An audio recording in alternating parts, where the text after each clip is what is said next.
Hozirgi kunda trendda bo'lgan Damas 3 avtomobiliga Gold Avtogaz 330 talik gaz balonchani ders joylab berdik. Ikkitasi bu tarafda, bitta balon bu tarafga joylashgan. Gaz balon daji ko'rinmaydi uchinchisi. Xo'p. Ko'pchilik so'rashadi, 3 pakalangni qo'ysa bo'ladimi deb. 3 pakalangni qo'ysa bo'ladi. Qo'shimcha jihozlari bo'ladi ozgina. Qo'shimcha jihozlar to'g'ri uстановка bilan uстановка qilinsa, 3 pakalangda ham, 4 pakalangda ham cho'tki harakatlanadi. Old qismiga mana ko'rishingiz mumkin, 3 pakalang jihozlari как положено o'rnatilgan. Endi bunga ustagalarimiz uchun lifehack aytib o'tamiz. Mana bunaqa emulyator bilan qo'ysa yaxshi yuradi.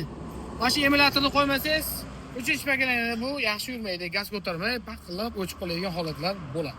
O'shaning uchun $5 dan ayamasdan bitta shu emulyatorni qo'yib olishni tavsiya qilamiz. O'shanda ishingiz sifatli va chiroyli va toza chiqadi. Pastdagi nomerlarga bemalol aloqaga chiqib, narx-navo va batafsil ma'lumotlar olishingiz mumkin.